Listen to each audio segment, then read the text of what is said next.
Welcome back to our US Immigration Relocation series. In order to relocate to the US, there are three main streams of immigration: sponsorship by family, based on immediate family members; sponsorship by employment, based on educational skill level; and self-sponsorship, based on talent, gifted or nationally acclaimed, based on money, investment, and based on distress, asylum or refugee.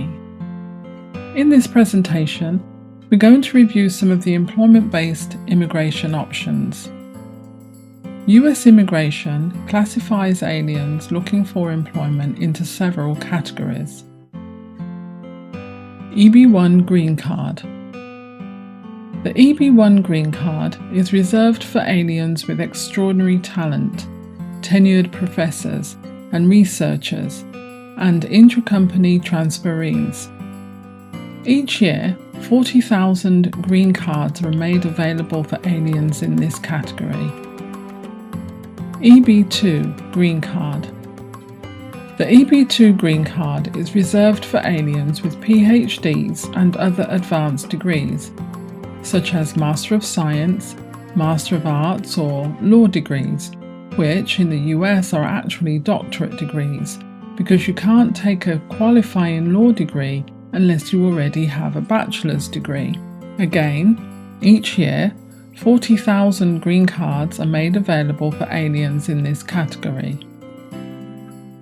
EB-3 Green Card.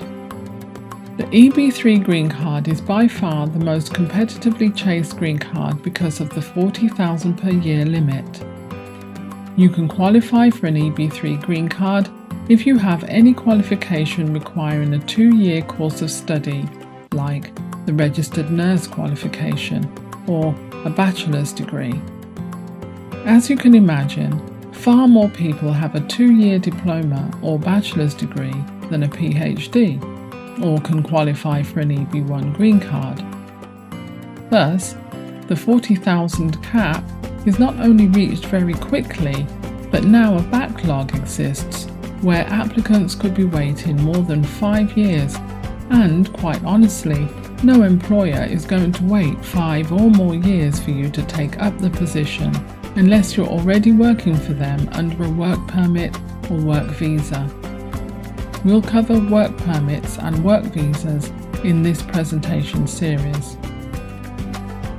In order to get a foothold in America based on employment, there's the H-1B graduate visa. Each year, US immigration offers 65,000 of these visas to any US employer who would like to sponsor an alien with a bachelor's degree or equivalent. Top fashion models have also been placed in the H-1B category, but instead of the bachelor's degree requirement, they have to show strong performance in their field. There are two main challenges with the H-1B visa.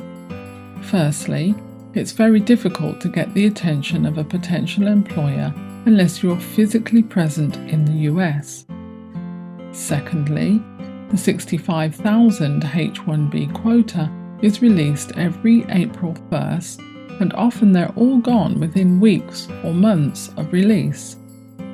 Therefore, the window to actually get a H-1B is very tiny and requires a lot of planning.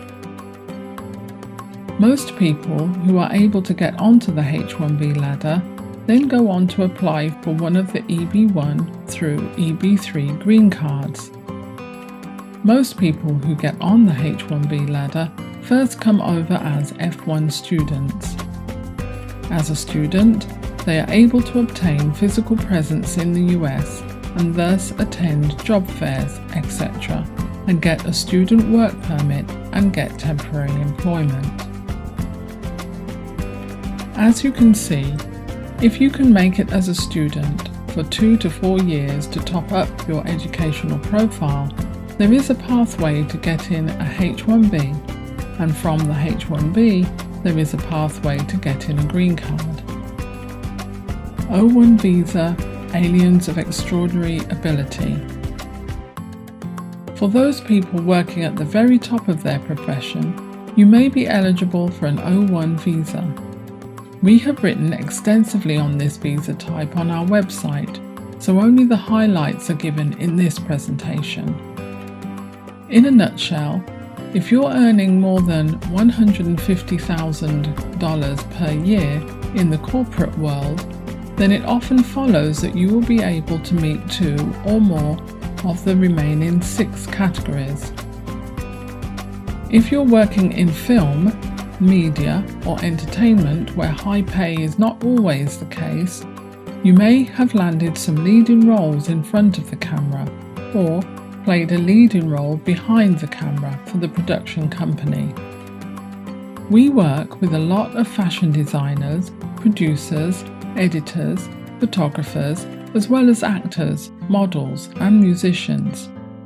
The nature of their work is often temporary for specific projects. The great news about the O1 visa is that there is no numerical cap on these visas at all. In the next presentation, we're going to review the self-sponsorship based immigration options.